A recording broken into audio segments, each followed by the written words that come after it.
اور ہم آج سے اعلان کرتے ہیں کہ اگر آئندہ بھی پاکستان کی اسمبلیوں کو اپنی مرضی کے مطابق ڈالنے کی کوشش کی گئی، نتائج تبدیل کیے گئے، تو پھر یہ جنگ جاری رہے گی۔ ہم سر تسلیم خم نہیں کریں گے، ہم سرنڈر نہیں ہوں گے۔ جو قوتیں ایسا کرتی ہیں ان کو عوام کے سامنے سرنڈر ہونا پڑے گا۔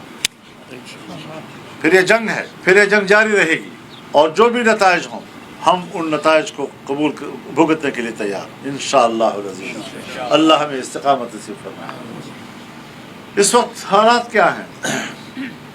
ہم نے کہا تھا کہ جو آپریشن آپ فاٹا میں کر رہے ہیں، سوات سے شروع کر رہے ہیں، ہم نے اس وقت بھی اس حکمت عملی پہ اعتراض کیا تھا۔ آج 2024 میں آپ دہشت گردی کے خلاف جنگ کے نام پر ہماری فوج، ہماری ایجنسیوں، جنرلز، ان کی بنائی ہوئی حکمت عملی، اس کے نتائج اپنے آنکھوں سے دیکھ رہے ہیں کہ کیا دہشت گردی ختم ہوئی یا اس سے کئی گنا اور زیادہ بڑھ گئی ہے۔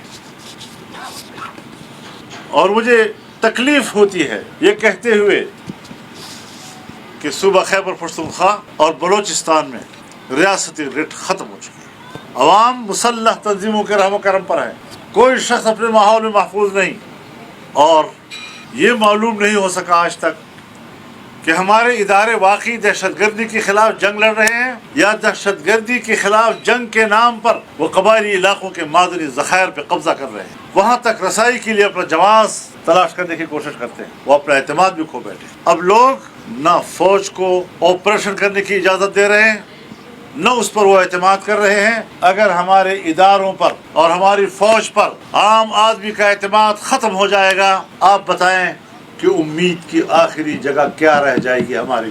ہم اس کے لیے فکر مند ہیں، نہ ہم فوج کو کمزور دیکھنا چاہتے ہیں، نہ ہم ملک کی دفاع کو کمزور دیکھنا چاہتے ہیں، ان کو طاقتور دیکھنا چاہتے ہیں، لیکن ان کی پالیسیوں کے رخ کو تبدیل کرنا چاہتے ہیں۔ وہ گھمنڈ میں ہے کہ ہم جو کر رہے ہیں ٹھیک کر رہے ہیں، خدا جانے کس کے لیے کر رہے ہیں، اور خدا جانے عالمی کون سی قوتیں ہیں جو ان کی حکمت عملی پر مطمئن ہیں، لیکن پاکستان کا عوام مطمئن نہیں ہے، اس کا اپنا بھائی اور اپنا گھر مطمئن نہیں ہے، ان کے اپنے مائیں اور بہنیں مطمئن نہیں ہیں۔ ہمیں کس طرح اعتماد میں آپ لیں گے؟ ہم آپ کو طاقتور دیکھنا چاہتے ہیں، اور ہمیں پتہ ہے کہ آپ ہمیں کمزور دیکھنا چاہتے ہیں، یہ بھی معلوم ہے۔ آپ سیاست کو کمزور دیکھنا چاہتے ہیں، آپ پارلیمنٹ کو کمزور دیکھنا چاہتے ہیں، آپ ان کو اپنے گھر کی لونڈی بنا کر رکھنا چاہتے ہیں، سب کچھ معلوم ہے۔ ہماری نیتی بھی آپ کو معلوم ہے اور آپ کا کردار بھی ہمیں معلوم ہے، لیکن ہم چاہتے ہیں کہ ان حالات سے ہم نکلیں، باعزت راستہ اس کے لیے نکالیں۔ اس کی ذمہ داری جتنی ہمارے اوپر ہے کہیں زیادہ ان کے اوپر ہے، اس پر پانی پھیرا جا رہا ہے۔ کیوں؟ کس کی خوشنودی میں؟ پاکستان کے مفاد میں؟ قطعاً نہیں۔ پاک افغان بارڈر پر رہنے والے پاکستانی، جس میں زیادہ تر پشتون لوگ ہیں، آج چمن کے کیا حالات، 8 مہینوں سے لوگ بیٹھے ہوئے ہیں، ان کے روزگار ختم ہو چکے ہیں، اور میں بتانا چاہتا ہوں، درد دل کے ساتھ بتانا چاہتا ہوں کہ ان کے گھروں میں جو خواتین کی زیورات تھے وہ بھی انہوں نے بیچ ڈالے ہیں، وہ بھی ختم ہو چکے ہیں۔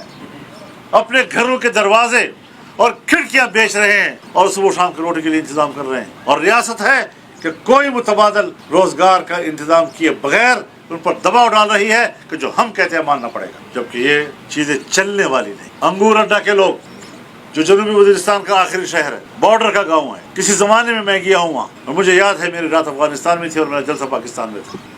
ڈیورل لائن ایک ایسی لکیر ہے کہ جس نے نہیں دیکھا کہ گھر کے کمرے جو ہیں افغانستان میں ہیں اور صحن پاکستان میں، گھر کا صحن افغانستان میں ہے اور کمرے پاکستان میں ہے، جنہوں نے نہیں دیکھا کہ مسجد کا محراب افغانستان میں ہے اور ان کا صحن پاکستان میں ہے، امام افغانستان میں کھڑا ہوتا ہے اور مقتدی پاکستان میں کھڑے ہوتے ہیں۔ کیوں اس بات کا ادراک نہیں ہے ان لوگوں کو؟ تمام قبائل کو دیکھیں، باجوڑ سے لے کر جنوبی وزیرستان اور پھر جائیں افغانستان تک، چمن تک، قوم ادھر رہ رہی ہے، زمینیں ادھر ہیں، قوم ادھر ہے، زمینیں ادھر ہیں۔ یہ انگریز کی لکیر تھی۔ انگریز کی لکیروں پر آپ ملکوں کو اور ملکوں کے عوام کو اور قوموں کو کس طرح تقسیم کرتے ہیں؟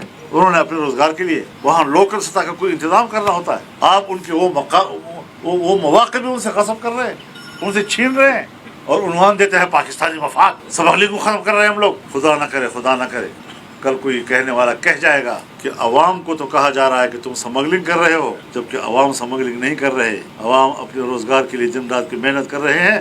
اگر سمگلنگ کرتے ہیں تو پھر بڑی سمگلنگ کے بڑے مچھے بھی تو آپ لوگ ہیں، آپ کی ناک کے نیچے لوگ کرپشن کرتے ہیں تو لوگوں پر کیا ظلم کیا جا رہا ہے, کیوں کیا جا رہا ہے. طورخم اور باجوڑ سے لے کر سرحد کے اوپر رہنے والے لوگوں پر زندگی عذاب کر دی گئی, تو ملک کیا بنے گا؟ کیا پھر ایک نیا شیخ مجیب الرحمان تیار کرنے کی کوشش کی جا رہی ہے؟ پھر کسی کے سر ملک کو توڑنے کا الزام تھوپنے کے لیے بندے تلاش کیے جا رہے ہیں. اس لیے سنبھلنا ہوگا, ہمیں مسئلے کو حل کرنا ہوگا. اور جمعیت علماء اسلام سوچتی رہی کہ شاید ہمارا ملک, ہماری اسٹیبلشمنٹ, ہماری بیوروکریسی اپنے عقل و خرد کی بنیاد پر ان عام لوگوں کی مشکلات کو حل کر دے گی. لیکن اگر وہ جبر کا راستہ لے گی تو پھر جبر کے مقابلے میں ہم اپنے عوام کے ساتھ کھڑے ہو جائیں گے. معاملے کو معقولیت کے ساتھ حل کرنے کی کوشش کی جائے, تعاون کے لیے ماحول بنایا جائے. ہم ملک کے لوگ ہیں, ہم اس ملک کے لیے بہت کچھ کرنا چاہتے ہیں, لیکن آپ نے ہر اس ماحول پہ آگ لگائی ہے جس ماحول میں تعاون کیا جا سکتا ہے. اس ماحول سے نفرتوں اور شکایتوں کے شعلے بھڑک رہے ہیں. کہاں کھڑا کر دیا پاکستان کو؟ اور ناز ہے اپنے عقل و خرد پر. آپ کے پاس عقل و خرد نہیں ہے, آپ کے پاس صرف طاقت اور طاقت کا نشہ ہے. یہاں پر بھی آپریشنوں کے نام پر جو مظالم ہو رہے ہیں, جس طرح بے گناہ شہریوں کو اٹھایا جا رہا ہے, لاپتہ لوگ تحریکیں چلا رہے ہیں, ان کے پیارے ان کا انتظار کر رہے ہیں 20 سالوں سے, نہ ان کو یہ بتایا جا رہا ہے کہ وہ زندہ ہے یا نہیں ہے. کیا گزر رہی ہوگی ان لوگوں کے اوپر؟ بتا تو دیا جائے. اگر ایک شخص لاپتہ ہے اور 10-20 سال سے لاپتہ ہے, یہ معلوم نہیں کہ وہ شہید ہو چکا ہے یا وہ زندہ ہے, آپ بتائیں کہ اس کی بیوی کدھر جائے گی؟ کیا وہ بیوہ ہے یا بیوی ہے؟ اس کی وراثت کا کیا بنے گا؟ خاوند کی وفات کے بعد اس کے حقوق ہیں, اس کا کیا بنے گا؟ اس کے اولاد کا کیا بنے گا؟ ان کی جائیداد کا کیا بنے گا؟ کوئی پرواہ نہیں ہے. اور ہے اسلامی ریاست, قرآن و سنت کی بات کرنے والے ہم لوگ. دینی مدارس, ان پر دباؤ ہے. اس ایک اسلامی ریاست کے اندر دینی مدارس کی رجسٹریشن بند, ان کی بینک اکاؤنٹ بند. اور جب ہم نے اسمبلی میں اتفاق رائے کیا قانون سازی پر, اور قانون سازی اسمبلی میں آئی, لیکن منظوری سے پہلے کس نے روکی وہ بھی ہمیں معلوم ہے. وہ سیاستدان نہیں ہیں, وہ اسٹیبلشمنٹ کے لوگ ہیں جنہوں نے کمزور سیاستدان کو مجبور کر دیا کہ انہوں نے قانون سازی روک. ہم فیصلے نہیں کر سکتے, ہم قانون سازی تک نہیں کر سکتے. ہم نے اپنے ملک کے اندر دینی علوم کو دباؤ میں رکھا ہوا ہے اس بنیاد پر کہ یہاں سے دہشت گردی کا خطرہ ہے. ایسے لوگ تو ہر جگہ پیدا ہوتے ہیں, کالجز میں بھی پیدا ہوتے ہیں, یونیورسٹی میں بھی پیدا ہوتے ہیں. وہاں وہ دباؤ کیوں نہیں جو ہمارے مدارس کے اوپر دباؤ ہے؟ ہمارا تعلیمی معیار آپ سے بہتر ہے, ہمارا امتحانی معیار آپ سے بہتر ہے. ہم ایک بہت بڑا حصہ پاکستانی آبادی کو اس کو پڑھا لکھا بنا رہے ہیں, لیکن ایک اسلامی مملکت میں اس کو حقارت کی نظر سے دیکھا جاتا ہے, اس کو خطر تصور کیا جاتا ہے. علماء کرام, مساجد کے ائمہ, 4 شیڈول میں, 4 شیڈول تو بدماشوں کے لیے تھا, علماء کرام کے لیے تو نہیں تھا, ملک کے شریف طبقے کے لیے تو نہیں تھا. اور آج اس قانون کو کس طرح استعمال کیا جا رہا ہے؟ تو یہ سارے وہ الیکشن کے نتائج کے حوالے سے, خصوصاً پاکستان تحریک انصاف جس نے بارہا آپ کے ساتھ رابطے کیے ہیں, کیا ان رابطوں کو آگے بڑھا کر کوئی مشترکہ حکمت عملی یا کوئی مشترکہ پلیٹ فارم کے ذریعے کوئی تحریک چلانے کا منصوبہ بھی ہے یا نہیں ہے؟ سوال ایسے عقل کی باتیں کی جا رہی ہیں. یعنی آپ ایک وفاقی محکمے کو ختم کر رہے ہیں تو اس کو پارلیمنٹ میں لائیں, پہلے آپ اس کو کیبنٹ میں لائیں. وزیر اعظم ایک الفاظ کے ساتھ پاک PWD کو ختم کر رہا ہے, اور جس سے کہ 8,000 ملازمین بے روزگار ہو جائیں گے. کیا اس کے لیے کوئی حکمت عملی بنائی گئی ہے؟ اس پر ہم اب بات نہیں کریں گے. اگر ختم کرنے کے قابل ہے تو طریقہ کار بناؤ. یہ تو بہت سارے بڑے بڑے وفاقی محکموں کی ماں ہے, ماں جو قیام پاکستان سے پہلے بھی تھا ہندوستان میں, اور آج بھی برقرار ہے, ہندوستان میں بھی ہے اور یہاں پر بھی ہے. تو اس قسم کی چیزیں جو ہیں ملک میں کی جا رہی ہیں, سمجھ میں نہیں آ رہا کہ فیصلے کون کر رہا ہے اور کیوں کیے جا رہے ہیں. جہاں تک آپ نے بات کی ہے, یہ سوال میرے خیال میں جب بھی ہم اور آپ ملتے ہیں تو کوئی نہ کوئی صحافی کر ڈالتا ہے. وہ کہتے ہیں نا جی کہ سی اینڈ ویٹ.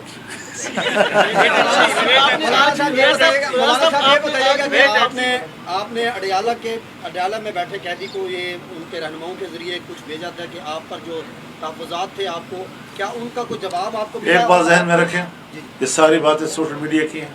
کوئی یوٹیوبر ہیں, کوئی پتہ نہیں کون والا ہے, کوئی نہ سرا ہے نہ پایا ہے, نہ زمین پر کچھ ہے, نہ کوئی حقیقت ہے. خدا کے لیے تھوڑا سا سچ نہ بولو, لیکن جھوٹ بھی تو توڑ کر تو بولا کرو نا. سوال یہ ہے, توڑتے بھی نہیں ہونا. سوال یہ ہے کہ کیا JUI PTI کے جو حضرت, میں آپ سے بات کروں, کوئی رابطہ نہیں ہے میرے پاس. اس سوال کا کوئی جواب اس وقت تک نہیں آیا.